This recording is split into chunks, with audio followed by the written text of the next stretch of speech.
I stood in my own beachfront mansion in Cape May, my sanctuary, my life's greatest achievement, completely invisible to the woman who now strutted through it like she was queen of the coast. Vanessa raised her champagne glass, surrounded by sharply dressed investors, laughing loudly as she announced to them, "Oh, Margaret, she doesn't live here anymore. This is our property now. We're just waiting for the transfer to finalize." The group chuckled politely, not knowing the sting behind her words. I stood silent, unshaken, holding a single folder in my hand. The original deed, the property tax records, proof of ownership, everything. I slowly stepped forward, laid the folder on the marble table, and opened it to the title page. "Actually," I said clearly, locking eyes with the man from Horizon Estate Holdings, "this is still my home. And Vanessa, you're about to regret every word you just said." Her smile vanished. Her hand trembled. The investors froze. The Whitmore Haven wasn't just a house. It was the physical manifestation of everything I'd overcome. After losing James to cancer 15 years ago, I'd spent my days as both mother and father to our son Nathan, working my fingers raw as a textile designer to keep us afloat. We lived modestly in a small apartment in Philadelphia, where I transformed our tiny living room into a studio filled with fabric swatches, design sketches, and the constant hum of my sewing machine. "Mom, why don't you ever date anyone?"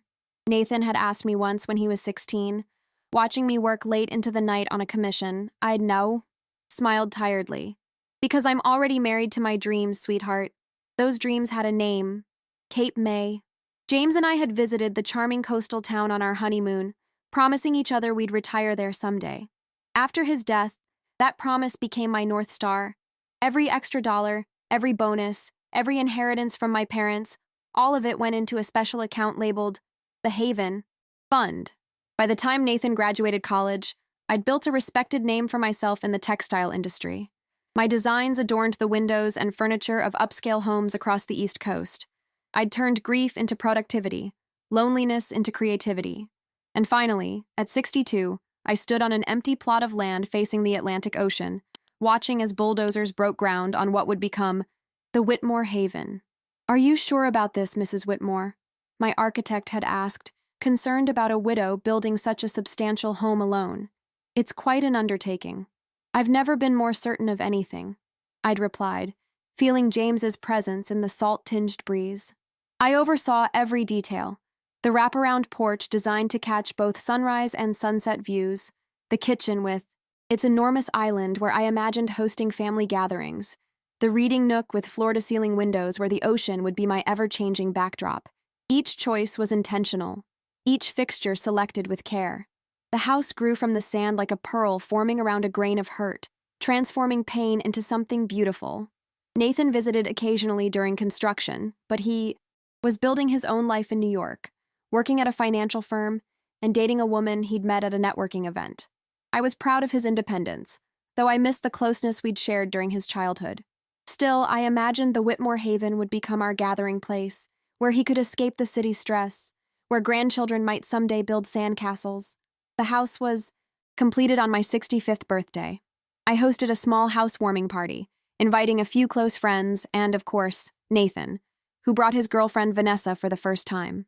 "This is impressive, Margaret," Vanessa had said, her eyes scanning the high ceilings, the expensive fixtures, the panoramic ocean views. There was something calculating in her gaze that I chose to ignore. "I didn't realize textile design was so lucrative." "It's not about the money, dear," I'd replied. "It's about persistence. This house represents 35 years of saving, planning, and dreaming." "Well, it's certainly an asset," she'd remarked, and I should have recognized the warning in those words. But I was too happy that day, too proud of what I'd accomplished, too hopeful about the peaceful retirement stretching before me. For 3 years, the Whitmore Haven was everything I'd dreamed it would be. I hosted small dinner parties for local friends, volunteered at the Cape May Bird Observatory, and spent countless hours walking the beach at dawn. I found a rhythm to my days that felt like healing. The house wasn't just a structure, it was the embodiment of my resilience. Nathan and Vanessa married in a lavish ceremony in Manhattan. I wore blue silk and danced with my son under crystal chandeliers, trying to bridge the growing distance between us. After they moved in together, their visits to Cape May became infrequent and brief. When they did come, Vanessa spent most of her time on her phone, networking, as she called it. Nathan seemed distracted, too eager to please her. "You should consider your retirement options, Mom," he'd mentioned casually over breakfast. Vanessa nodding beside him. "This big house must be a lot to maintain." "I'm managing just fine," I'd say, wondering why they seemed so concerned about my financial choices. I'd been naive. I'd believed that blood was thicker than water, that the love I'd poured into raising my son would protect our relationship from outside influence. I hadn't counted on ambition, on greed, on the way money can twist even the deepest bonds. The signs were there. The casual references to my age, the questions about my will, the suggestions that I'd downsize while I was still able to enjoy life, but I'd dismissed them. After all, this was Nathan, my son, my only child, the boy who'd once made me Mother's Day. Cards with macaroni and glitter. So when I arrived at the Whitmore Haven that Friday in May, suitcase in hand, looking forward to a peaceful weekend by the ocean, I was completely unprepared for what awaited me. The driveway was filled with luxury cars I didn't recognize. Music pulsed through the open windows. Unfamiliar children chased each other across my meticulously maintained lawn. I stood, frozen, keys in hand, as a caterer brushed past me carrying a tray of champagne flutes. "Excuse me," the young man said, not realizing I was the homeowner. I followed him inside, into my own home, suddenly feeling like an intruder. The furniture had been rearranged. Flowers I hadn't purchased filled crystal vases. The dining table was set for at least 20 people. And there, in the center of my great room, wearing my vintage silk kimono robe, a treasured find from a textile exhibition in Kyoto, was Vanessa. "Oh," Vanessa said when she spotted me standing in the doorway of my own home. Her perfectly made-up face registered surprise, not embarrassment. "Margaret, what are you doing here?" The question hung in the air, absurd in its entitlement. What was I doing in my house? I noticed several well-dressed couples turning to stare at me, the uninvited guest at a party in my own home. "I live here," I said simply, setting down my suitcase. "The better question is, what are all these people doing in my house?" Vanessa laughed, a tinkling sound that somehow managed to be dismissive. She glided toward me, mimosa in hand, the silk of my robe flowing around her slender frame. "Didn't Nathan tell you? We're hosting a networking weekend for some potential investors. Horizon Estate Holdings is looking to expand their portfolio in the Cape May area." She lowered her voice as if sharing a secret. "They manage billions in luxury real estate. This is huge for us." "No," I said, feeling disoriented. "Nathan didn't mention anything about this." Vanessa's smile didn't reach her eyes. "Well, he must have forgotten. You know how busy he is these days." I scanned the room for my son but didn't see him. Instead, I noticed unfamiliar faces everywhere. A woman who looked remarkably like Vanessa, lounging on my favorite reading chair, a group of men in golf attire examining my antique telescope, children I'd never met running up and down my staircase. "Where's Nathan?" I asked, trying to keep my voice steady. "He's giving some of the guys a tour of the property. They're particularly interested in the beachfront access." Vanessa took a sip of her drink, studying me over the rim of her glass. "Look, Margaret, there's really no room for you this weekend. We've got guests in every bedroom, even yours. Maybe get a hotel. We'll wrap things up by Sunday evening." The casual dismissal struck me like a physical blow. This was my home, built with my hands, my heart, my history. And she was suggesting I find accommodation elsewhere? "I'm not getting a hotel, Vanessa. This is my house." Something hardened in her expression. A flash of irritation quickly masked. "It's a family home, Margaret, and this weekend is extremely important for Nathan's career, for our future." She glanced, meaningfully around the room. "For all our futures." Before I could respond, the back door opened and Nathan entered with a group of men in expensive-looking casual wear. For a moment, when he saw me, guilt flashed across his face. Then Vanessa was at his side, her arm slipping through his, a united front. "Mom," he said, his voice falsely bright, "I didn't expect you this weekend." "Clearly, I replied. An awkward silence fell. The men with Nathan shifted uncomfortably. "Why don't you introduce me to your guests, Nathan?" I suggested, determined not to be sidelined in my own home. He hesitated, and in that pause I saw something that broke my heart. Fear. My son was afraid, not of me, but of disappointing Vanessa. When had that happened? When had he become so entangled in her web that he would allow her to treat his mother this way? Of course, he finally said. This is John Harrington from Horizon Estate Holdings, and his associates, Michael Chen and David Rossi. I shook their hands, noticing their uncertain expressions. Did they know whose house they were really in? Welcome to the Whitmore Haven, gentlemen, I said pointedly. My home. Beautiful property, John Harrington commented. One of the finest on this stretch of coast. Thank you. I designed it myself. I turned to Nathan. Could I speak with you privately for a moment? Before he could answer, Vanessa interjected. Honey, the caterers need direction on when to serve the main course. Could you handle that while I show Margaret the situation with the accommodations? Nathan nodded, relief evident in his expression as he escaped our conversation. I watched him walk away, this stranger who used to be my son. Vanessa led me upstairs, her voice dropping to a whisper. Look, I know this is awkward, but these investors are critical for us. Nathan has been working on this deal for months. What deal? I asked, a sense of dread building. Real estate development. Cape May is hot right now, and Horizon has capital to invest. They're looking for unique properties with character and, she gestured expansively, potential. We reached the master bedroom, my bedroom, and she pushed open the door. My personal space had been completely taken over. Designer luggage sat open on my bed. Unfamiliar clothing hung in my closet. My photographs had been removed from the nightstand, replaced by a stack of financial magazines and a bottle of expensive cologne. As you can see, Vanessa continued, John and his wife are using this room. We've put some of your things in the garage for now. I stared at her, finally understanding. This wasn't just a networking event. This was a showcase. They were presenting my home as if it were already theirs, as if I were already gone. Vanessa, I said carefully, I think you and your guests should leave. She laughed, that same dismissive sound. Don't be ridiculous, Margaret. The party's just getting started. Besides, she added, lowering her voice, Nathan and I have been talking.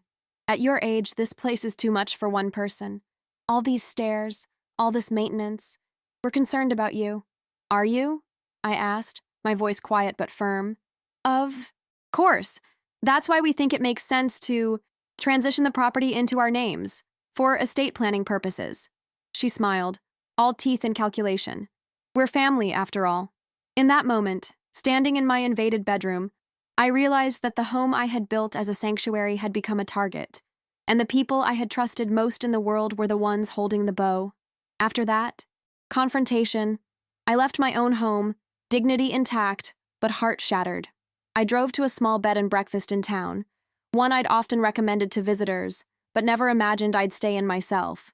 The irony wasn't lost on me as I checked into a quaint room overlooking a garden rather than the ocean I'd worked my entire life to wake up to. That night, I barely slept. The image of Vanessa in my robe, the strangers lounging on my furniture, the disappearing act of my personal belongings, it all played on repeat in my mind. But worse than that was Nathan's face, the way he'd avoided my eyes, chosen her side without hesitation. Morning came with resolve rather than rest. I would return to my home, not to create a scene, but to retrieve important documents. If they were planning what I suspected, I needed to protect myself. I timed my visit strategically, arriving just after 9 a.m. when I knew most house guests would still be enjoying the gourmet breakfast I was certain Vanessa had arranged. The housekeeper, Maria, who came twice weekly to help me maintain the property, opened the door with visible relief. Mrs. Whitmore, thank God, she whispered. They've been moving your things. I told them. They shouldn't, but they wouldn't listen. It's all right, Maria, I assured her, though nothing was all right. Where have they put my belongings? She led me to the garage, where I found cardboard boxes hastily filled with my possessions. Clothes were crumpled, books stacked haphazardly, family photo albums tossed carelessly on top. One box contained nothing but my shoes, designer pumps I'd rewarded, myself with after major career milestones, comfortable sandals for beach walks, each pair with its own story, now jumbled together like discount items at a yard sale. They said you were moving to a retirement community, Maria explained, confusion evident in her voice. But that cannot be right. You love this house. No, it's not right, I confirmed, keeping my voice steady despite the rage building inside me. Thank you for your concern, Maria. I'll handle this. I made my way to my home office, a small room overlooking the garden that, thankfully, appeared untouched by the weekend invasion. Here I kept all important documents: the deed to the house, insurance papers, my will, tax records, everything that proved my ownership and financial independence. The filing cabinet seemed undisturbed, but something felt off. I couldn't place it at first, then realized the key was already in the lock. I always removed it, always stored it in the small ceramic dish on my desk, a habit born from years of protecting design patents and client information. With growing apprehension, I opened the drawer containing property documents. The folder was there, but when I opened it, I could see immediately that papers had been disturbed. The deed was still present, but there were new documents I didn't recognize, forms with my name printed on them, but not my signature. As I examined them more carefully, my blood ran cold. It was a draft for a property transfer, citing mental incapacity and inability to maintain independent living as the reasons for transferring ownership to Nathan.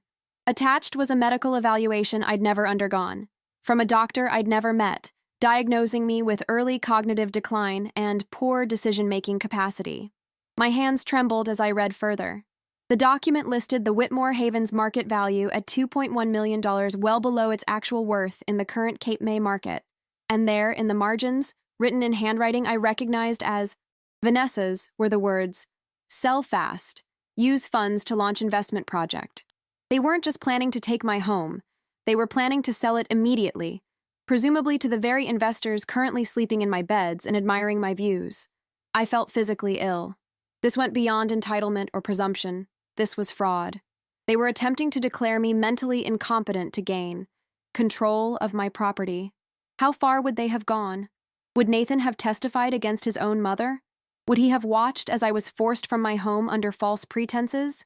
A sound in the doorway startled me. Vanessa stood there, her smile freezing when she saw what I was holding. "You shouldn't be in here," she said, her voice tight. "And you shouldn't be forging medical documents," I replied, my voice steadier than I felt. "Or planning to sell property that isn't yours." Her expression hardened. "You don't understand the opportunity we have. Horizon is prepared to make an incredible offer, but they need to close quickly. This house is wasted on just one person. So you decided to have me declared incompetent?" I held up the fraudulent medical evaluation. "This is a crime." "Vanessa, it's a draft," she dismissed with a wave of her hand. "Nathan is your next of kin. Eventually, all this will be his anyway. We're just accelerating the timeline for everyone's benefit." "Everyone's benefit," I repeated slowly. "I see. And where exactly would I live after you sold my home out from under me?" She had the audacity to look annoyed, as if I were being deliberately difficult. "We'd find you a nice senior community, somewhere with people your own age, activities, medical care on site. You'd be happier."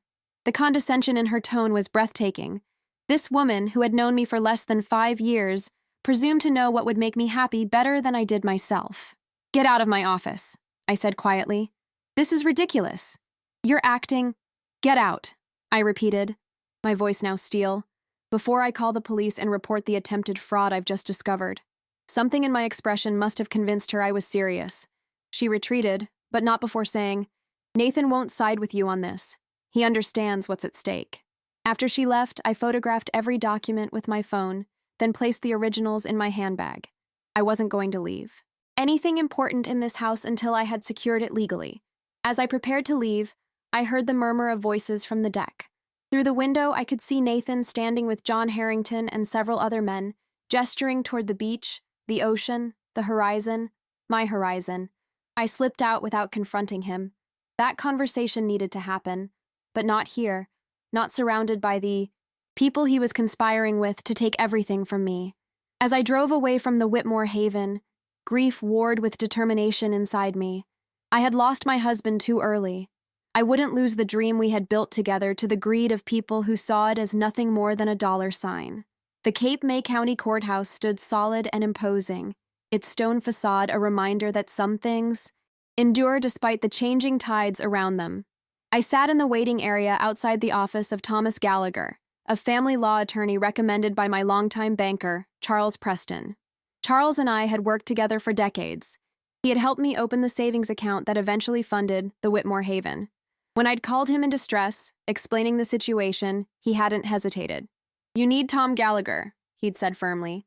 "He specializes in elder law and has seen every trick in the book. If anyone can help you protect your home, it's him. The term elder law had stung a bit. At 68, I didn't consider myself elderly, but I understood the category my situation fell into. Predatory family members attempting to seize assets from older relatives was, apparently, common, enough to warrant specialized legal expertise. The door opened, and a distinguished man with silver hair and kind eyes appeared. "Mrs. Whitmore, I'm Thomas Gallagher. Please come in." His office was warm and unpretentious, with walls lined with legal texts and family photographs. He gestured to a comfortable chair across from his desk and sat down, folding his hands attentively. Charles briefed me on your situation, he began, but I'd like to hear it from you, in your own words. For the next hour, I detailed everything: the construction of the Whitmore Haven, my relationship with Nathan, Vanessa's arrival in our lives, the gradual distancing, and finally, the invasion of my home and the discovery of the fraudulent documents. Thomas listened without interruption, occasionally making notes. When I finished, he leaned back in his chair, his expression grave. "What they're attempting is not just unethical, it's illegal on multiple fronts," he said. "Forging medical documents, attempting to transfer property under false pretenses, planning to sell assets without proper authority. These are serious offenses." "What can we do?" I asked, clutching my handbag with its precious cargo of evidence. "First, we secure your property legally," he replied decisively. "We'll file for an emergency injunction preventing any transfer of ownership. Then we address the unauthorized occupation. Essentially, they're trespassing at this point." "You mean eviction?" The word felt strange on my tongue. How had it come to this? Evicting my own son from my home. Thomas nodded sympathetically. "I understand this is painful, Mrs. Whitmore, but what they're doing is predatory and criminal. You built that house. You own it outright. You have every right to determine who stays there and under what circumstances." He outlined a strategy that was both legally sound and, I had to admit, somewhat satisfying. We would compile all evidence of ownership and fraud, file the necessary legal documents, and then arrive at the property with a court officer to formally evict the unauthorized occupants. "What about Nathan?" I asked, my voice smaller than I would have liked. "He's still my son." Thomas's expression softened. "In my experience, Mrs. Whitmore, when adult children behave this way, they've already made their choice. Your son is complicit in an attempt to declare you mentally incompetent and seize your property. That's not the action of someone prioritizing your well-being." His words hurt, but I knew they were true. The Nathan who had allowed this to happen, who had perhaps even initiated it, was not the boy I had raised. "Will I need to appear in court?" I asked, already dreading the possibility of public humiliation. "Possibly, but not immediately. The initial filings can be handled without a hearing. And Mrs. Whitmore," he added, his voice gentle but firm, "there's no shame in defending yourself. The shame belongs entirely to those who would take advantage of a parent's love and trust." We spent the next several hours preparing documents, organizing evidence, and developing a timeline for action. Thomas worked efficiently, his expertise evident in the way he anticipated potential challenges and prepared counter-arguments. By late afternoon, we had a comprehensive legal strategy and a set of filed documents that would protect my home in the immediate term. "What do I do now?" I asked as our meeting concluded. "Go back to your hotel, get some rest, and wait for my call," he advised. "Once the injunction is approved, which should happen by tomorrow morning, we'll proceed with the formal eviction. In the meantime, don't confront them or give any indication of what's coming. The element of surprise will work in our favor." I thanked him and left, feeling a strange mixture of sadness and resolve. As I walked back to my car, my phone rang. It was Nathan. "Mom?" he began, his voice tentative. "We need to talk about the house situation." "Yes, I agreed calmly. "We do. Why don't we meet tomorrow?" "Tomorrow?" He sounded surprised by my composure. Sure. Where?" "The Whitmore Haven," I said. "Around noon." "Okay," he paused.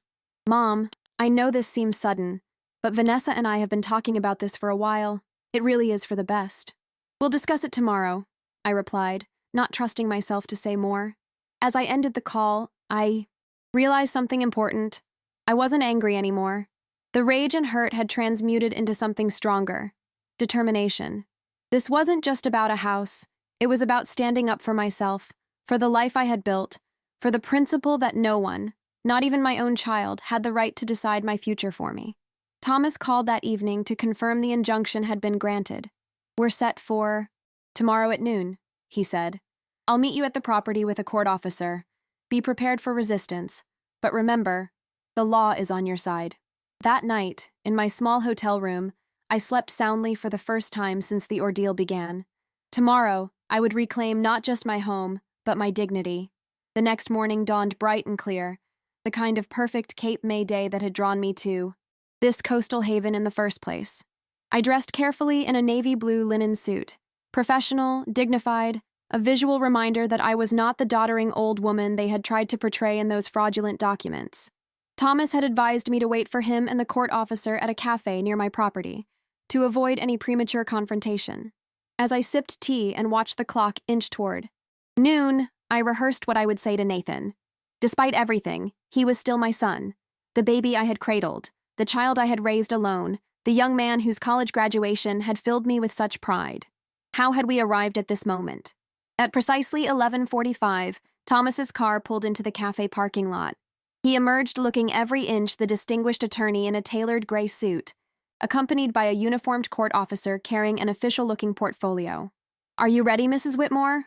Thomas asked as I approached them. "As ready as I'll ever be," I replied. We drove in silence to the Whitmore Haven. As we approached, I could see that the driveway was still filled with cars. The networking weekend apparently extended into Monday. My stomach tightened at the thought of, confronting not just Nathan and Vanessa, but their entire entourage of investors and social climbers. Thomas seemed to read my thoughts. "Remember, Mrs. Whitmore, they are the ones who should be embarrassed, not you. You've done nothing wrong." We parked behind a sleek black SUV I didn't recognize. As we walked toward the front door, I could hear laughter and conversation from the deck overlooking the ocean. The court officer rang the doorbell, and after a moment, Maria answered.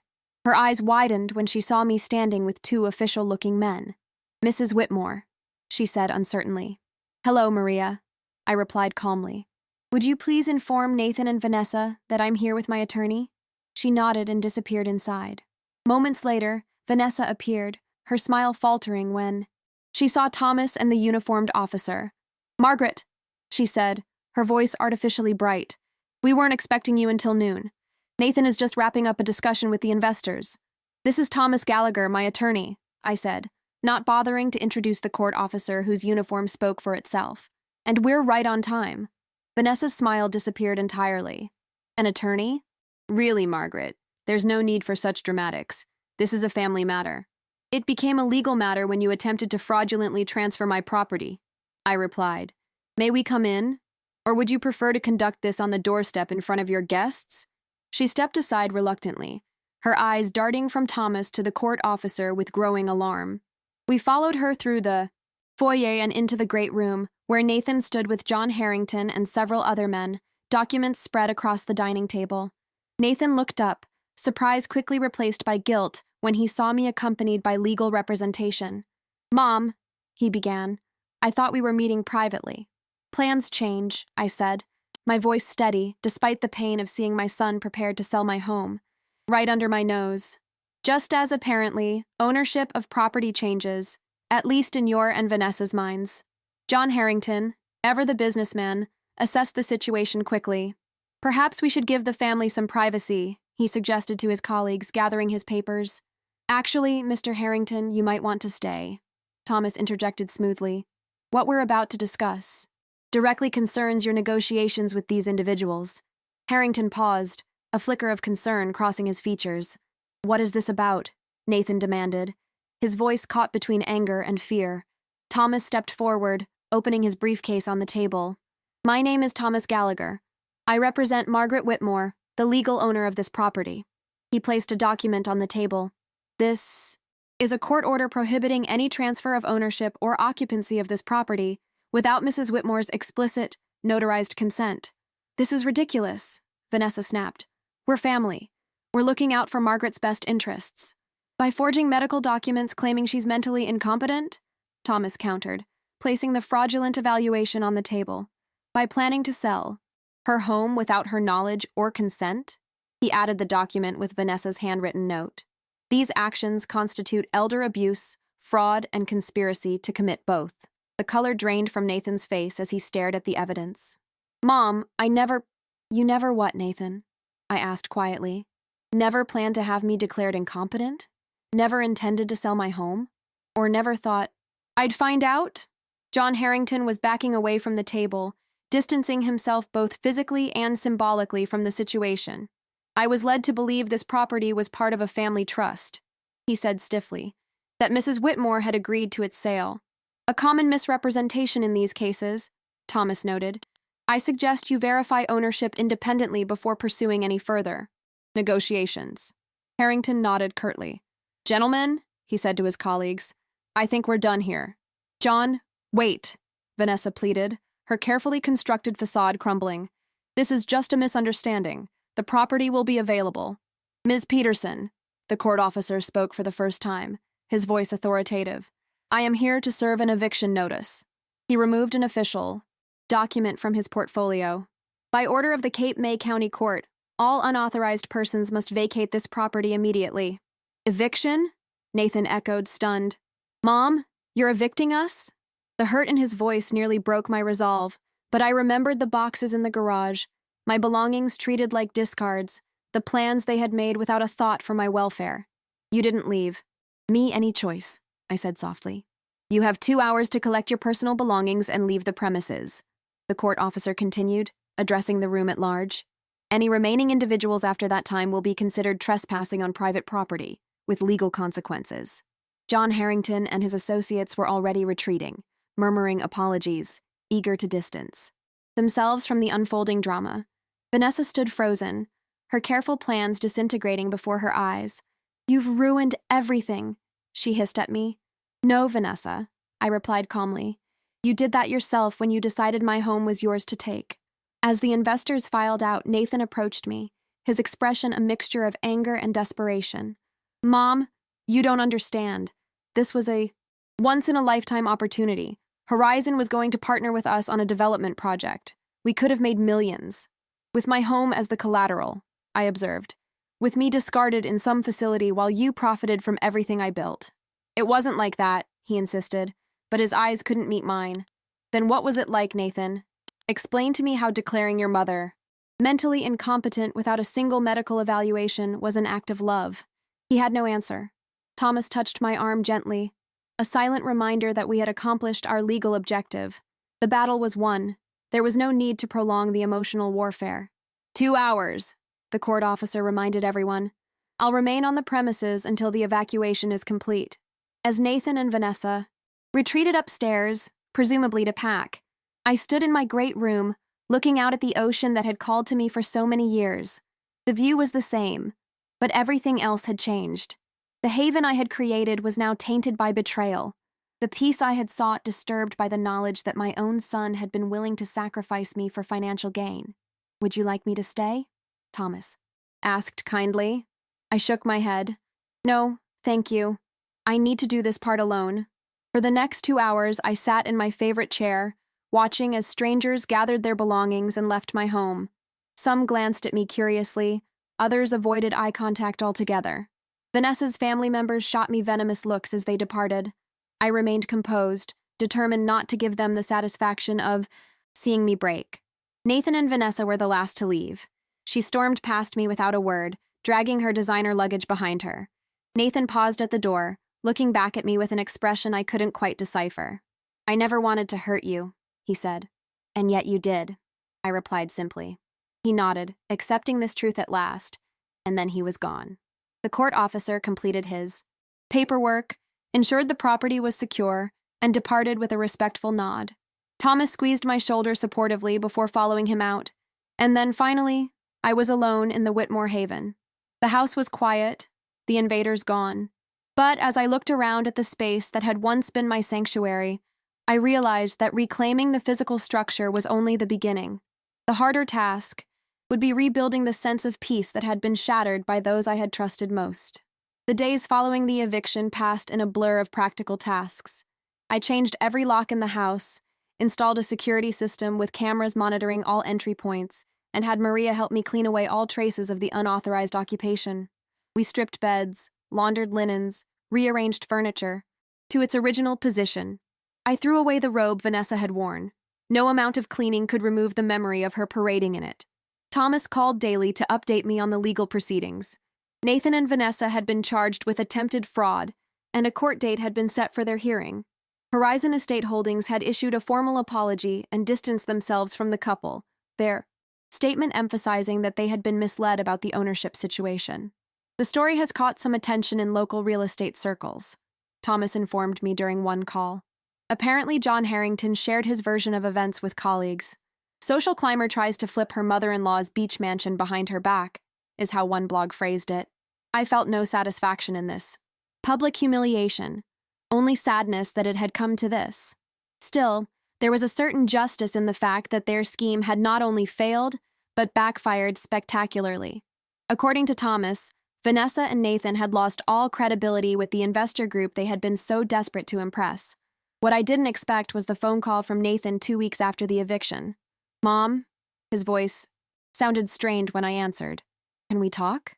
Part of me wanted to refuse, to protect myself from further hurt. But another part, the mother who remembered a little boy with James's eyes and my determination, couldn't turn him away completely. "I'm listening," I said, neither inviting nor rejecting. "I've been thinking about everything," he began hesitantly. "About what happened, what I did."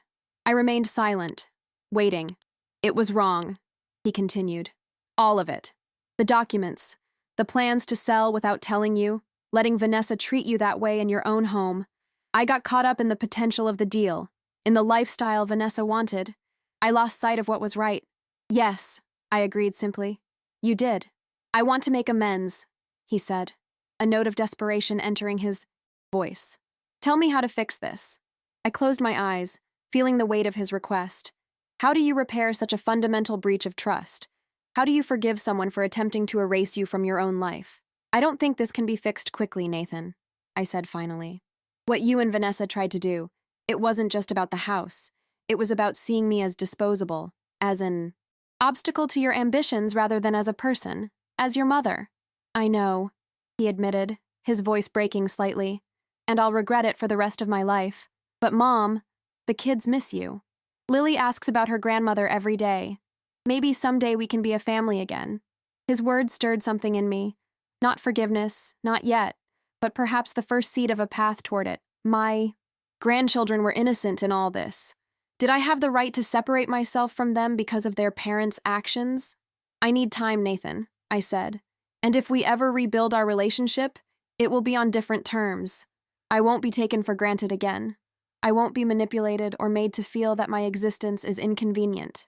"I understand," he said quickly. "Completely understand. Take all the time you need. I don't want to lose you forever." After we hung up, I sat on my deck watching the waves, contemplating the complexity of family bonds. They stretch, they fray, sometimes they nearly break, but they remain, connecting us even through betrayal and hurt. That evening, I called Thomas to ask about the upcoming court date. "I've been thinking," I said, "about the, charges against Nathan and Vanessa." "Yes?" he prompted when I hesitated. "I don't want to drop them entirely," I clarified. "What they did was wrong, and there should be consequences. But I'm wondering if there's a way to avoid the most severe penalties. Nathan is still my son, and my grandchildren shouldn't suffer for their parents' poor choices." Thomas was silent for a moment. "There are options," he said finally. "We could propose a settlement. Financial restitution for damages, community service, legal fees. It would still be a serious consequence, but without the possibility of jail time that fraud charges might carry." "I'd like to explore that," I said, feeling a weight lift slightly. This felt right, holding them accountable without destroying them completely. The settlement. Negotiations took several weeks. In the end, Nathan and Vanessa were required to pay substantial fines, cover all my legal expenses, and complete 300 hours of community service. Their business deal with Horizon collapsed entirely, a natural consequence of their actions that required no intervention from me. Throughout this period, I focused on reclaiming the Whitmore Haven, not just legally, but emotionally. I redecorated spaces that held painful memories, planted new flowers in the garden, commissioned a local artist to create a stained glass panel for the great room window, a seascape in blues and greens that caught the morning light and scattered it like jewels across the floor. I also took practical steps to protect myself for the future. I updated my will with explicit provisions about the Whitmore Haven, established a trust for my grandchildren's education that couldn't be accessed by their parents, and donated a significant sum to a local foundation that helped older adults protect their financial independence. Maria continued to help maintain the house, her loyalty unquestioned after she confided that she had tried to warn me about what Nathan and Vanessa were planning. They asked me many questions about your routine, your habits, she told me. When I realized what they might be doing, I tried to call you, but Ms. Vanessa had taken your contact information from my phone. I increased her salary in appreciation of her integrity. As summer turned to fall, Cape May quieted. The tourists departed, the beaches emptied, and a peaceful rhythm returned to the coastal community. I found myself invited to dinner parties by neighbors who had heard rumors of my ordeal and admired the way I had handled it. Somewhat to my surprise, I accepted these invitations, discovering that I enjoyed the company and conversation of people who saw me as a peer rather than a problem. At one such gathering, I met Edward Sullivan, a retired history professor who had recently moved to Cape May after his wife's passing. He was thoughtful, kind, and possessed the rare quality of being genuinely interested in others' stories. When he asked about the Whitmore Haven, I found myself sharing the abbreviated version of its history, the dream James and I had shared, the years of saving, the joy of creation. But not the recent troubles? He asked perceptively when I skipped over the past few months. Those aren't part of the house's story, I replied. They're just an unfortunate chapter in mine. He nodded, understanding. Some experiences we integrate into our narrative. Others we acknowledge and then set aside, refusing to let them define us. Exactly, I said, surprised and pleased by his insight. Edward began to appear regularly in my life, accompanying me on beach walks, joining me for coffee at a local cafe, lending me books he thought I might enjoy. Our friendship developed naturally, without pressure or expectation. He never asked to visit the Whitmore Haven, respecting that it was my private sanctuary. But one day in late October, I found myself inviting him to dinner there. I'd be honored, he said simply. As I prepared for his visit, setting the table with my best china, arranging flowers for my garden, selecting music that created an atmosphere of warmth, I realized something important. The Whitmore Haven was healing. The painful associations were fading, replaced by new memories, new possibilities. Edward arrived precisely at 7, bearing a bottle of wine and a small, carefully wrapped package. He stood on my doorstep, tall and distinguished in a navy blazer, his silver hair catching the last light of day. For the house, he explained, handing me the package after I welcomed him inside. I unwrapped it to find a beautiful glass paperweight containing a miniature Cape May lighthouse, exquisitely detailed and surrounded by tiny blue waves. It's a tradition, he said as I admired it. In the town where I grew up, we always brought a small gift when invited to someone's home for the first time. Something permanent, to mark the beginning of a friendship. The thoughtfulness of the gesture touched me deeply. This was how people were supposed to treat others' homes. With respect, with gratitude for the invitation, not with entitlement. It's perfect, I told him, placing it on the side table in the entryway where the light would catch it. Thank you. I gave Edward a tour of the main floor, explaining some of the design choices I'd made, the particular challenges of oceanfront construction, the joy of working with local artisans on custom elements.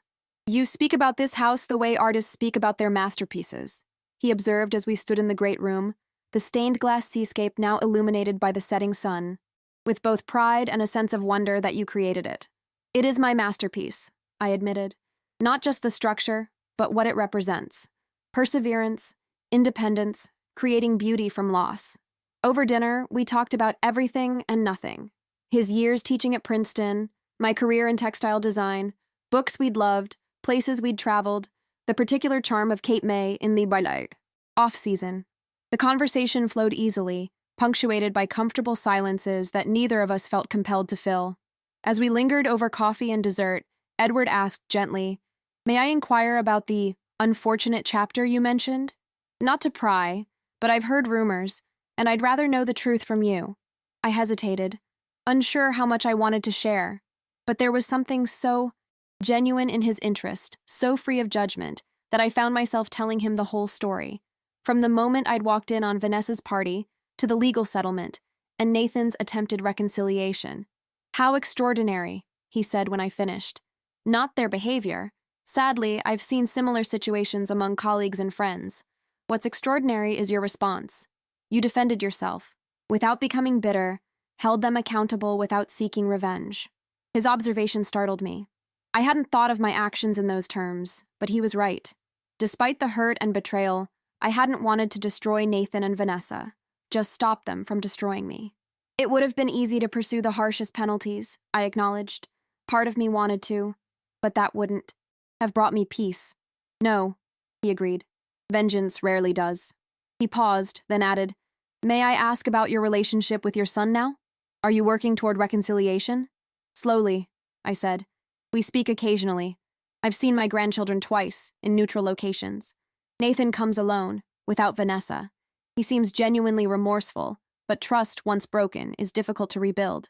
Indeed, it requires both time and evidence of change. Exactly. And I'm not sure I've seen enough evidence yet. Edward nodded, understanding. You're wise to proceed cautiously. Family reconciliations are complex. Balancing accountability with forgiveness, protecting yourself while remaining open to healing. There's no timeline but your own.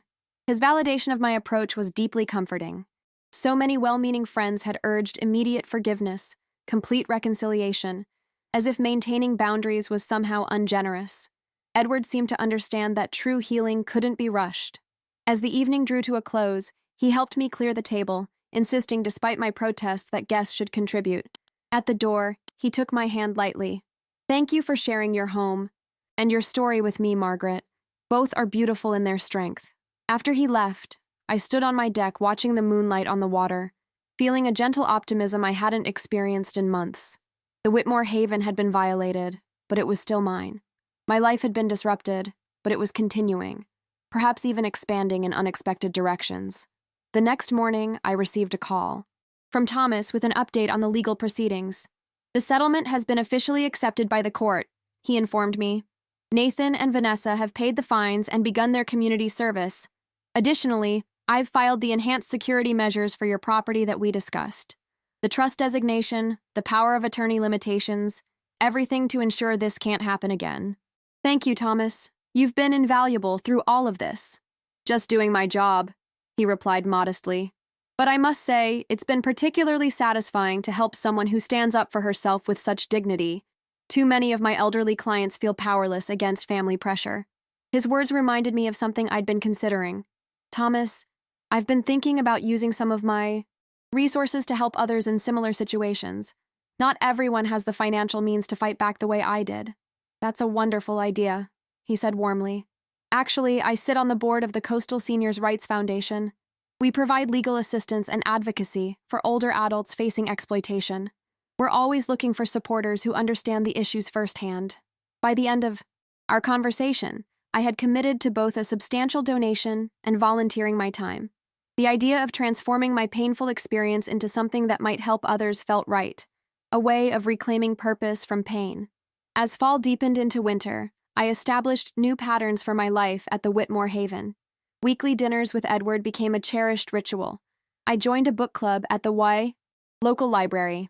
I volunteered at the foundation, sharing my story with other seniors facing family pressure about their homes or assets. Nathan continued his careful approaches, phone calls, occasional visits with the children, small gestures of respect like asking permission before stopping by. Vanessa remained conspicuously absent from these overtures, which suited me perfectly. I wasn't ready to see her, wasn't sure I ever would be. During one visit with my grandchildren at a local park, Nathan broached the subject directly. Mom, I know things can never be exactly as they were before, he said as we watched 7-year-old Lily and 5-year-old James on the swings. But I hope someday you might be willing to forgive me. I considered his words carefully, watching my grandchildren, James, with his grandfather's eyes, Lily, with my determined chin. They were innocent of their parents' schemes, deserving of a relationship with their grandmother. Forgiveness isn't a single moment, Nathan, I said finally. It's a process. And part of that process is seeing real change, not just remorse. I understand, he said. And for the first time in our strained reconciliation, I believed he truly did. I'm trying to be the man you raised me to be, not the man I almost became. That's a good start, I acknowledged. Later that evening, as I recounted the conversation to Edward during our dinner, He offered a perspective that resonated deeply. Perhaps the greatest gift we can give those who have wronged us, he suggested, is the opportunity to become better people, not by excusing their actions, but by holding them to higher standards while leaving room for growth. Is that forgiveness? I wondered aloud. I think it might be something more valuable, he replied. It's the possibility of redemption, earned, not merely granted. As Christmas approached, the Whitmore Haven transformed with subtle decorations, wreaths of local greenery, white lights outlining the porch, the small tree James and I had always preferred in the corner of the great room. I invited a few friends for a holiday gathering, including Edward, Thomas, and his wife, and several neighbors who had been supportive during the difficult months. The evening of the party, as guests mingled and holiday music played softly, I found myself standing by the windows, watching snow begin to fall over the ocean, a rare and magical sight in Cape May. Edward joined me, offering a glass of champagne. "You look content," he observed. "I am," I realized, somewhat surprised. Not despite everything that happened, but perhaps because of it. I know my own strength now. I know who my true friends are. I glanced at him with a smile. And I've discovered that life can offer new beginnings at any age. He touched his glass to mine. To new beginnings, then. As the snow fell and friends laughed around us, I felt the Whitmore Haven once again becoming what it was always meant to be. Not just a house, but a home, a sanctuary, a haven. Winter in Cape May has a stark beauty all its own. The beach is empty, the tourist shops close, and the community turns inward, creating a cocoon of warmth against the Atlantic winds. I found myself appreciating this quieter season more than ever before, perhaps because it mirrored my own life, less crowded with distractions, more focused on what truly mattered. Edward and I continued our dinner tradition, alternating between his cottage near the lighthouse and the Whitmore Haven. Our friendship deepened with each conversation, each shared experience. He introduced me to obscure historical documentaries. I taught him how to identify different textile techniques. We discovered a mutual love for jazz and began attending monthly concerts at a small venue in town. It was after one such concert, as we walked along the deserted boardwalk despite the January chill, that Edward took my gloved hand in his. "Margaret," he said, his voice steady, but somehow vulnerable. "I need to tell you something." My heart quickened, though I wasn't sure why. "What is it?" He guided me to a bench facing the ocean, its wooden slats cold through my winter coat. When I moved to Cape May, it wasn't entirely by chance. I had options. My daughter wanted me to move to Boston near her family, and I considered university towns where I had colleagues. I listened, confused, about where this was leading. I chose Cape May because... He hesitated, then continued with characteristic directness. "Because I had read about you in an article about women entrepreneurs in New Jersey. There was a profile about your textile design business and the beach house you built. I was intrigued." "You moved here because of a magazine article about me?" I asked, astonished. He smiled, ruefully. "It sounds rather dramatic when you put it that way. I didn't expect anything to come of it. I just thought, here's a woman who created something meaningful from grief, who values beauty and craftsmanship. I'd like to live in a community where people like that exist." And then we met at Gloria's dinner party, I recalled. "Pure coincidence?" he assured me. Or perhaps not. Small. Communities have a way of connecting like-minded people. I wasn't sure how to respond. Part of me was flattered, another part was wary. After Nathan and Vanessa's betrayal, I'd become cautious about people's motivations. Edward seemed to read my thoughts. "I'm telling you this now because our friendship has become important to me. Too important to have secrets. I want you to know that while my initial interest might have been unusual, everything since has been genuine. Getting to know the real Margaret Whitmore has been far more rewarding than any idealized version from a magazine profile." I studied his face in the moonlight. The honesty in his eyes, the slight anxiety in his expression as he awaited my response. This revelation was a risk for him, an admission that could have seemed calculating or even stalkerish in different circumstances. But instead, it felt like an offering of vulnerability, a balancing of the scales after I had shared so much of my pain with him. "Thank you for telling me," I said finally. "It's unexpected, but not unwelcome. I appreciate your honesty." Relief washed over his features. I've been carrying that around for months, unsure when or if to mention it. "Why now?" I asked. He took a deep breath. Because I find myself caring for you as more than a friend, Margaret, and I couldn't explore those feelings in good conscience without complete transparency between us. The words hung in the cold air between us, momentous yet somehow not surprising. Perhaps part of me had known this was developing, had felt the same shift in my own heart, but had been too cautious to acknowledge it. I don't expect anything, he continued gently. After everything you've been through, I understand if you need time, or if friendship is all you want. I just needed you to know where I stand. I squeezed his hand, still clasped in mine. I need some time to process this. But Edward, you should know that your friendship has been one of the brightest parts of this difficult year. Whatever comes next, I'm grateful for that. We walked back to our cars in comfortable silence, the revelation changing nothing and everything simultaneously. As I drove home to the Whitmore Haven, I found myself smiling despite the complexity of emotions swirling within me. At 68, I was navigating feelings I hadn't experienced since my 20s. Uncertainty, anticipation, the delicate balance of vulnerability and self-protection. The next morning, I received an unexpected call from Thomas Gallagher. "Margaret, something has come to my attention that I think you should know about," he began, his tone professional but with an undercurrent of concern. One of my colleagues was handling a real estate matter for a client and came across some information regarding Horizon Estate Holdings.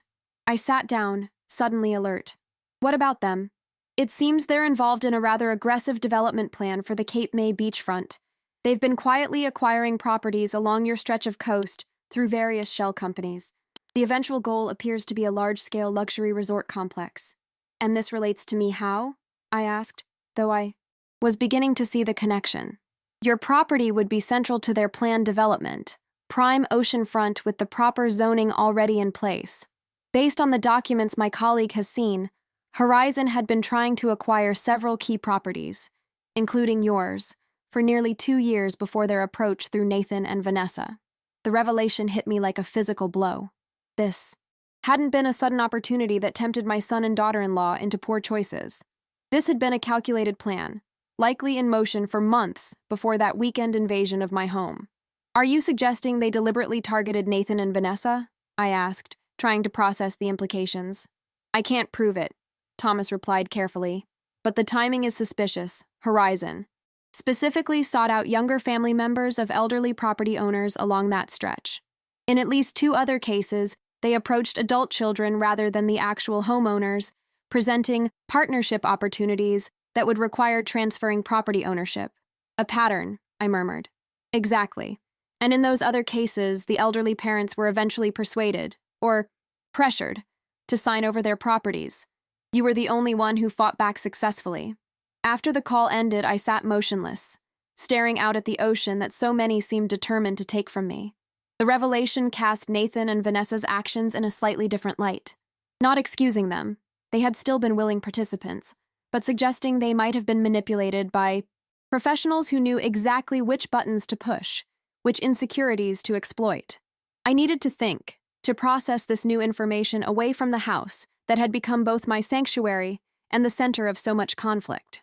I drove to Sunset Beach, parked facing the water, and walked along the winter-empty shoreline, collecting the smooth Cape May diamonds, quartz pebbles polished by the sea that scattered the sand. By the time I returned to my car, I had reached a decision. I called Nathan and asked him to meet me the following day at a small cafe in town. I didn't mention what I'd learned. I wanted to see his reaction in person. He arrived looking apprehensive, clearly wondering what had prompted this unexpected invitation. After we ordered coffee, I got straight to the point. "I've learned something about Horizon Estate Holdings," I said, watching his face carefully. "They've been targeting properties along our beachfront for years, specifically approaching adult children rather than homeowners themselves." Something flickered in Nathan's eyes, recognition, then shame. He lowered his gaze to his coffee cup.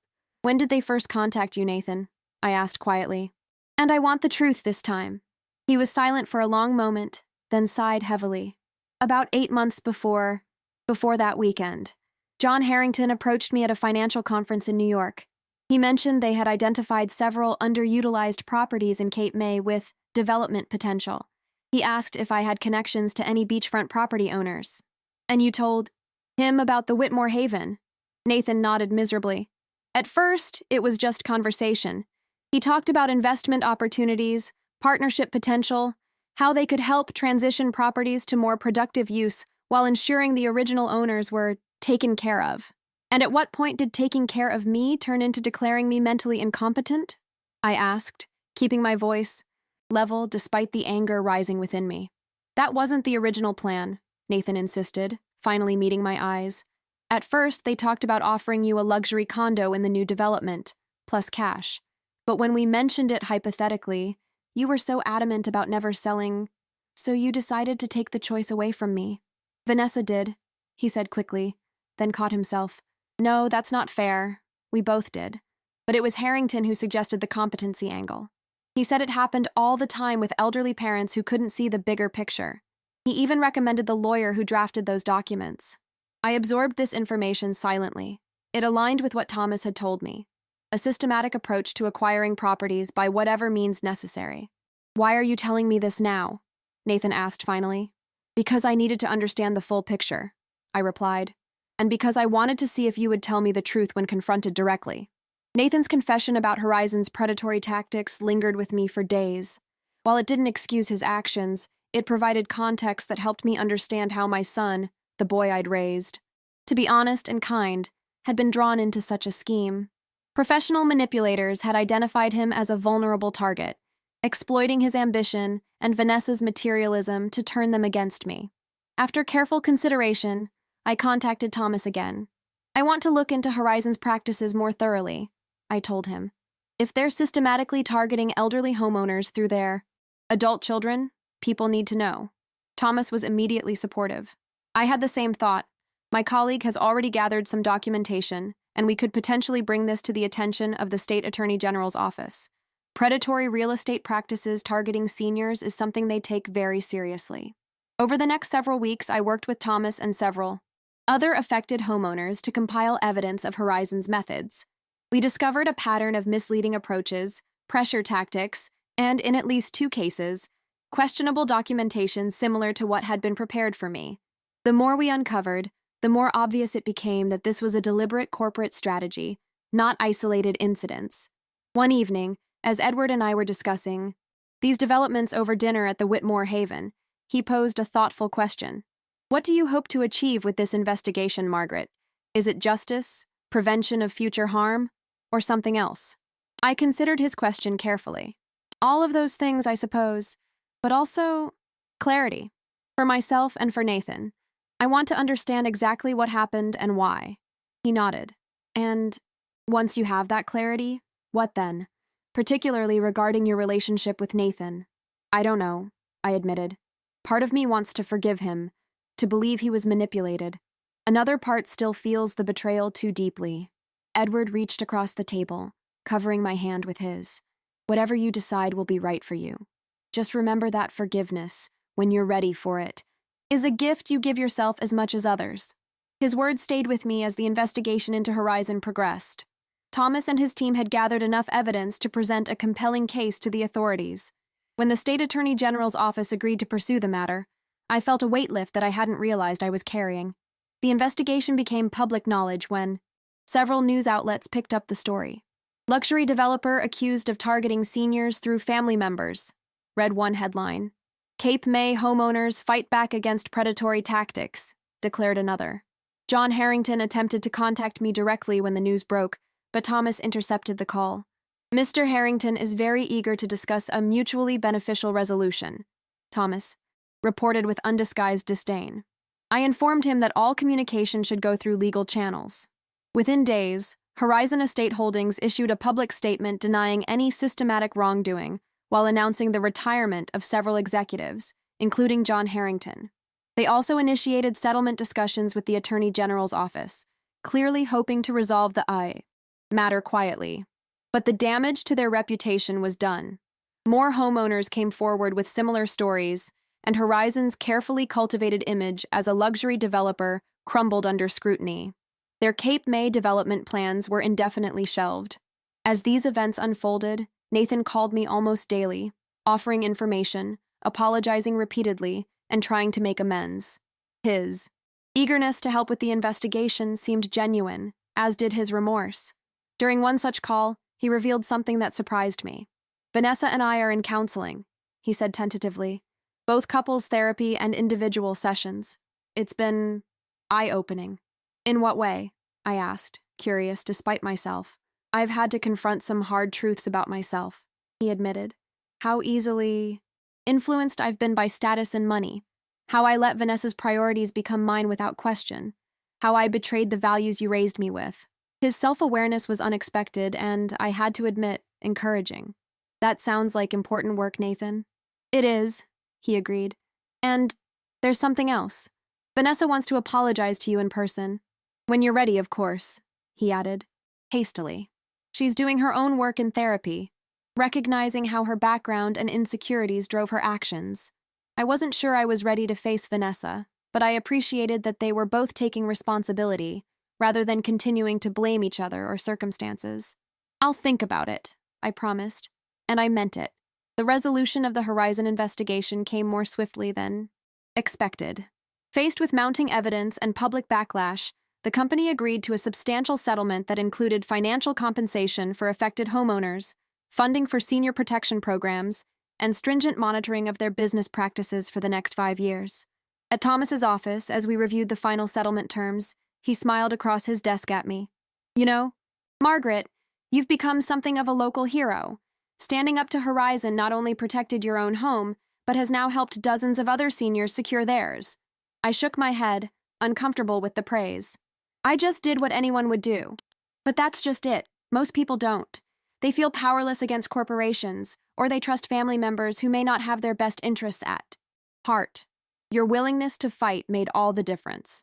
As I left his office, I realized that the Whitmore Haven had taken on yet another layer of meaning. It wasn't just my sanctuary or the manifestation of my dreams with James. It had become a symbol of resistance against exploitation, a testament to the power of standing one's ground.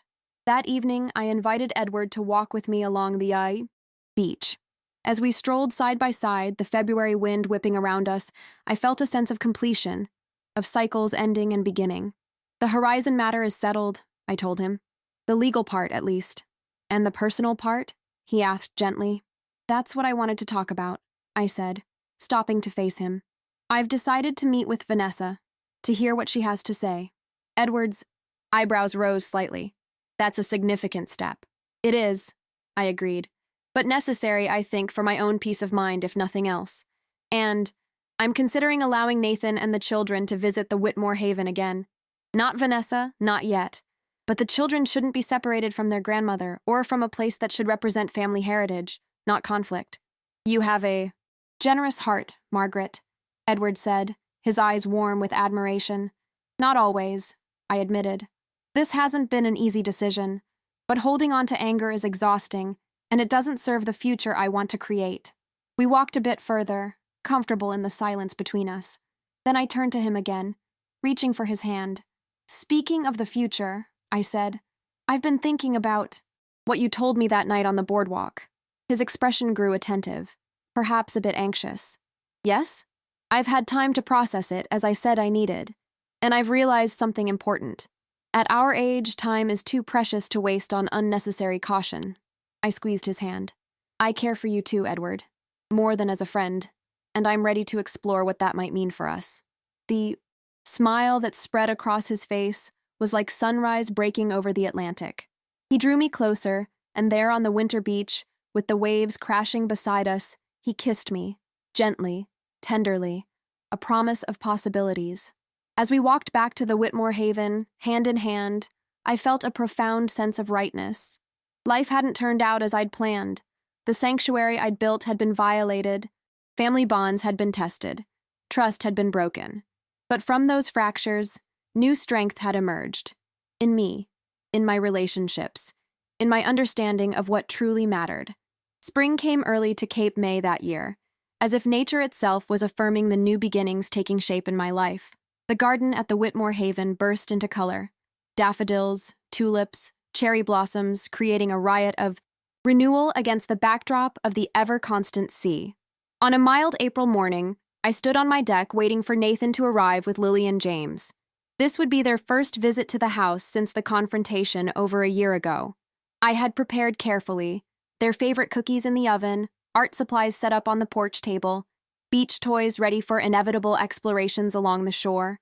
Edward had offered to be present for moral support, but I had declined.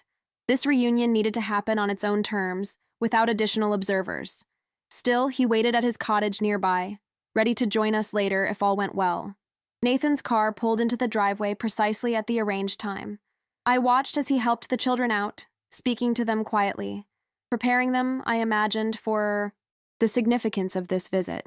Lily spotted me first and broke into a run, her dark curls bouncing. "Grandma," she called, racing up the deck steps and throwing her arms around my waist. "I missed you so much." James followed more cautiously, 7 years old now, and suddenly shy. I knelt to his eye level. "Hello, my darling. You've grown so tall." He nodded solemnly, then asked the question that mattered most to him. "Can we still go look for Cape May diamonds on the beach?" "Absolutely," I assured him. "The tide is perfect for it this afternoon." Nathan approached last, carrying a small potted tree. "Mom," he greeted me simply, then held out the plant. "I thought maybe we could plant this together. It's a Japanese maple. They live for generations." The symbolism wasn't lost on me. A tree that would outlive us all, that would grow with proper care, that would connect past to future. I accepted it with a nod. The southwest corner of the garden would be perfect. It gets the right amount of sun. The morning unfolded with a surprising ease. The children quickly relaxed, exploring the house they hadn't seen in months, exclaiming over the glass paperweight Edward had given me, the new stained glass window, the bird feeders I'd installed on the deck. Nathan and I planted the maple together, working in companionable silence as the children supervised. As we patted the soil around its slender trunk, he spoke quietly. "I don't expect things to ever be exactly as they were before, Mom, but I want you to know that I understand now what this place means to you, what it should have always meant to me, not as an asset or an investment, but as the physical embodiment of your love for Dad, for me, for life itself." I looked at my son, truly looked at him, and saw genuine understanding in his eyes. Whether through therapy, the public humiliation of the Horizon scandal, or simple maturation, Nathan had changed. The entitled young man who had conspired to take my home was gone, replaced by someone more thoughtful, more aware of consequences. "Thank you," I said simply. "That means a great deal to me." After lunch, we walked the beach together, the children darting ahead in search of treasures, Nathan and I following at a more measured pace. "Vanessa asked me to convey her apologies again," he said cautiously. "She understands why you're not ready to see her yet, but she wanted you to know that she's committed to making amends, however long that takes." I nodded, appreciating the respect for my boundaries. "I will meet with her eventually," I assured him. "Just not quite yet." "Of course." He hesitated, then added, "The children talk about you all the time, you know. The stories you told them, the crafts you did together. They've missed you terribly." "I've missed them too," I admitted, more than I allowed myself to acknowledge. By the time Edward joined us for dinner, the atmosphere had transformed from cautious reunion to genuine family gathering. He integrated seamlessly, drawing out James with questions about his dinosaur collection and engaging Lily in a serious discussion about her artwork. I watched with quiet joy as my grandchildren responded to his gentle interest, and as Nathan made evident efforts to welcome Edward into the conversation. After the children were tucked into bed in the guest room, they would share, both insisting on goodnight kisses from Grandma and Mr. Edward. The three adults settled on the deck with glasses of wine. "Thank you for today," Nathan said, looking between Edward and me, "for opening your home again, for giving us this chance." "Family is complicated," I replied, "but it's also resilient when we choose to make it so." "To resilience," Edward toasted, raising his glass, "and to new beginnings." As we clinked glasses, I felt a profound sense of circle closing. The Whitmore Haven had been built from grief and love, violated by greed, defended with determination, and was now being reclaimed through forgiveness and clear-eyed hope. Not a perfect reconciliation. Those exist only in fairy tales, but a real one, with boundaries and awareness of past hurts alongside the possibility of future joy. In the months that followed, a new pattern established itself. Nathan and the children visited regularly, always respectful of the home and its meaning. Vanessa and I met for coffee in neutral territory, a difficult but necessary conversation that ended with tentative understanding, if not immediate warmth. She remained absent from the Whitmore Haven by mutual agreement, an arrangement that might evolve with time but felt right for the present. Edward became an increasingly central part of my life. Our relationship deepened naturally, without rush or pressure. By summer, he was spending most nights at the Whitmore Haven, his books mingling with mine on the shelves, his gardening tools joining mine in the shed, his voice blending with the sounds of waves and seagulls that had always defined my sanctuary. In July, we hosted a dinner party for close friends, including Thomas and his wife, several neighbors who had supported me during the difficult times, and even Nathan, who came alone but brought handmade cards from the children. As twilight fell and conversation flowed around the table on the deck, Edward clinked his glass for attention. When the group quieted, he turned to me with a smile that still made my heart quicken even after a year of knowing him. "Margaret," he began, "when I moved to Cape May, I was seeking peace after loss, much as you were when you built this magnificent home. What I found instead was something far more precious, a partnership I never expected, with a woman whose strength, creativity, and capacity for both standing firm and offering grace continue to inspire me daily." He reached into his pocket and withdrew a small box. Opening it revealed not a traditional engagement ring, but a delicate silver pendant containing a miniature Cape May diamond, one of the quartz pebbles we had collected on our beach walks. "This isn't an engagement in the conventional sense," he continued. "At our age, perhaps we don't need formal designations, but it is a promise to stand beside you, to respect your independence while offering my support, to create a shared future while honoring our individual pasts." The table had fallen completely silent, our friends watching with evident delight. Nathan's expression was one of genuine happiness for me, a gift in itself. "Edward Sullivan," I said loud enough for all to hear, "I accept your promise and offer the same in return." As he fastened the pendant around my neck, applause erupted around the table. The celebration continued into the night, with toasts and stories and laughter that echoed across the beach. Later, when our guests had departed and Edward and I stood alone on the deck under a canopy of stars, he asked, "Are you happy, Margaret? Truly happy?" I considered the question with the thoughtfulness it deserved. Happiness had seemed an impossible goal during the darkest days of the past 2 years. Yet here I was, standing in the home I had fought to protect, surrounded by people who genuinely cared for me, embarking on a new chapter I hadn't anticipated. "Yes," I said simply. "Not because everything is perfect, it isn't, and never will be, but because I've learned that dignity can't be taken from you. It can only be surrendered, and I refuse to surrender mine, no matter what comes." Edward nodded, understanding. "That's the difference between joy and mere pleasure. Joy can coexist with difficulty when it's rooted in truth and self-respect." "Exactly." I turned to look at the Whitmore Haven, its windows glowing golden against the night. "This house will always bear the scars of what happened, as will I. But scars are just evidence of healing, aren't they? Proof that we've survived what once threatened to break us." Edward slipped his arm around my waist, and together, we gazed out at the moonlight dancing across the waves. The ocean had witnessed everything. My dreams with James, my solitary building of a new life, the invasion and reclamation of my space, and now this unexpected partnership in what I had once thought would be my solitary years. Through it all, the tides had continued their eternal rhythm, reminding me that life moves forward regardless of our dramas, our losses, our victories.